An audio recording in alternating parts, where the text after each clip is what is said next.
जय हिंद, वंदे मातरम। स्वागत है आप सभी का जीएस विद आशु पर। आज की वन शॉट की वीडियो बिहार दरोगा में एक सीट कंफर्म कराने वाली वीडियो है। हम केवल 10 मिनट के अंदर ऐसे 25 प्रश्नों को देखने वाले हैं जो आपको दरोगा बनाने में काफ़ी हेल्प करेगा।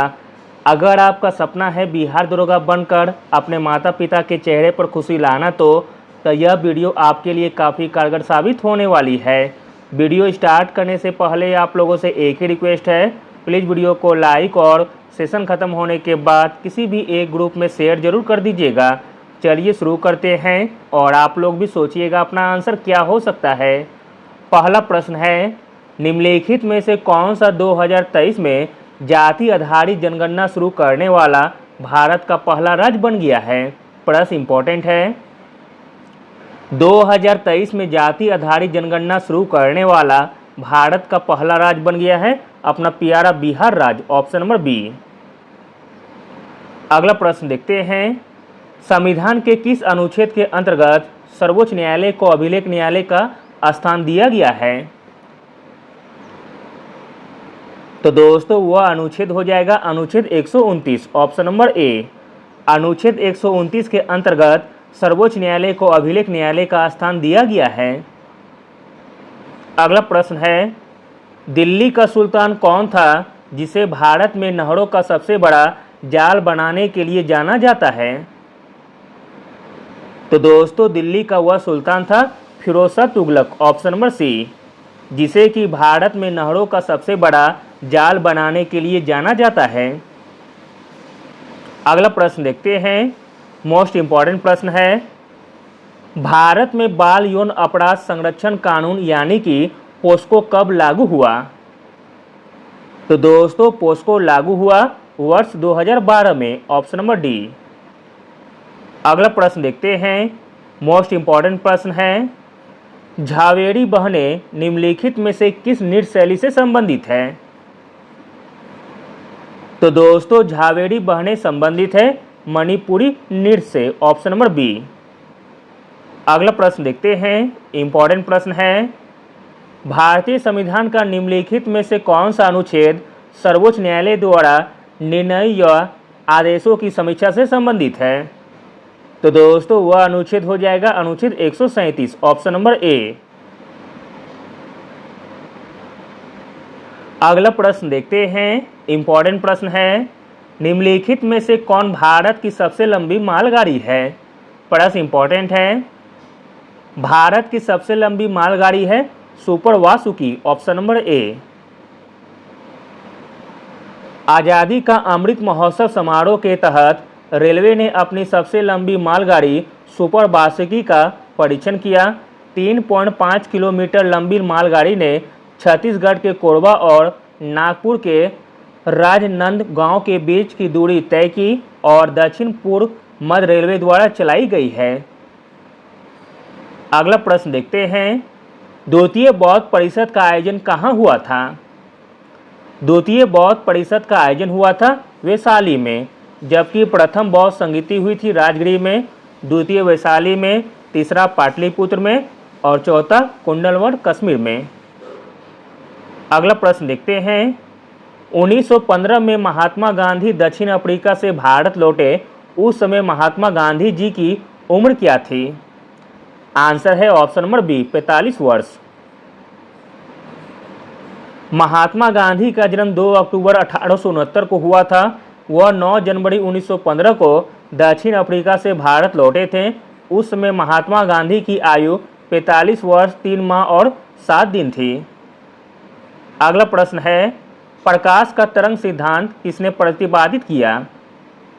प्रकाश का तरंग सिद्धांत प्रतिपादित किया गया था क्रिस्टियन हाइगेंस के द्वारा, ऑप्शन नंबर डी। अगला प्रश्न देखते हैं, इंपॉर्टेंट प्रश्न है, कर्क रेखा निम्नलिखित में से किस भारतीय राज्य से होकर नहीं गुजरती है। तो दोस्तों कर्क रेखा नहीं गुजरती है आंध्र प्रदेश से, ऑप्शन नंबर डी।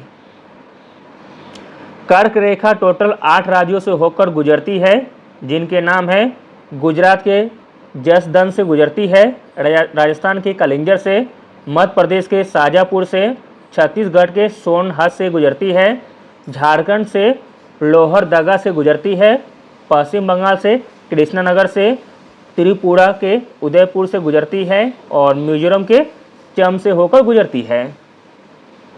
अगला प्रश्न देखते हैं, 1299-1301 के दौरान मंगोलों के आक्रमण के समय दिल्ली का सुल्तान कौन था? 1299-1301 के दौरान मंगोलों के आक्रमण के समय दिल्ली का सुल्तान था Alauddin Khilji, option number A.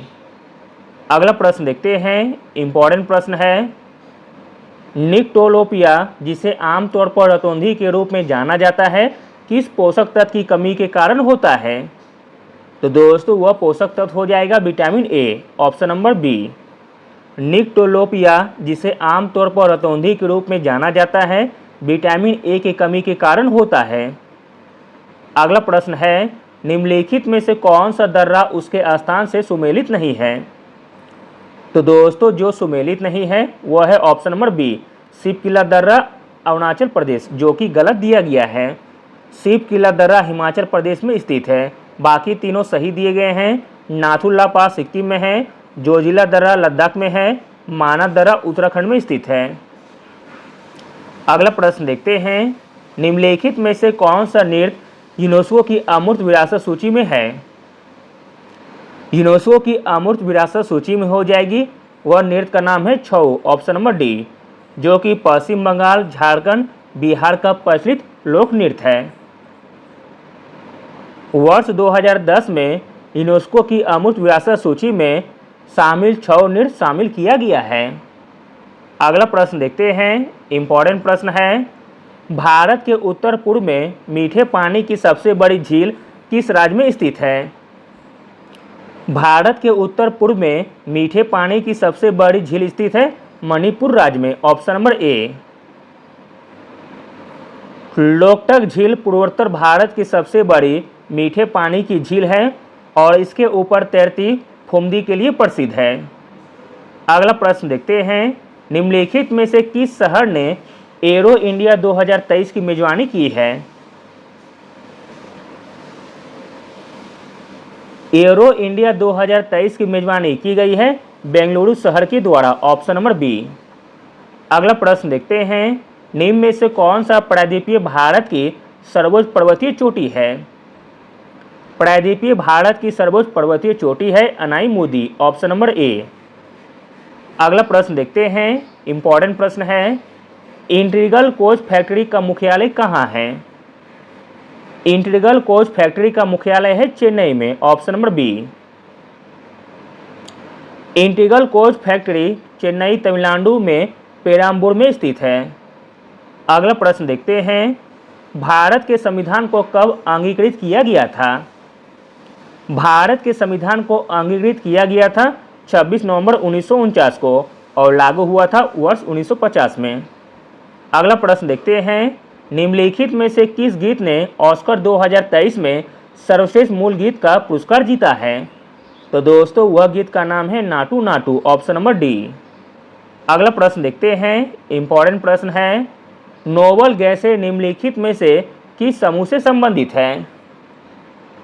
Nobel गैसें संबंधित है 18वां समूह से, ऑप्शन नंबर सी। अगला प्रश्न देखते हैं, वॉलीबॉल की प्रत्येक टीम में खिलाड़ियों की संख्या डैश होती है?